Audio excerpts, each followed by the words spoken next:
Hello guys, welcome to my another blog. Guys, আমি এখন হইতেছে মালয়েশিয়ার একটা ভিলেজ লাইফ।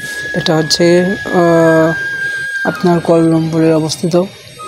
ওইখানের বৃষ্টি আসার আগের মুহূর্তটা কেমন ছিল সেটা আপনাদের মাঝে আজকে তুলে ধরবো। সম্পূর্ণ ভিডিও দেখতে থাকুন, দেখলে আশা করি ইনশাআল্লাহ ভালো লাগবে। আর সেই সাথে আপনাদের কিছু তথ্য দেওয়ার চেষ্টা করি। মালয়েশিয়া বর্তমান কলিং কিন্তু খোলা নেই, তো যারা মালয়েশিয়া আসতে চাইতেছেন তাদের উপলক্ষে বলবো যে মালয়েশিয়া আসেন না। মালয়েশিয়া বর্তমান কাজ নেই, আর যদিও আসেন ডাইরেক্ট কোম্পানিতে আসবেন।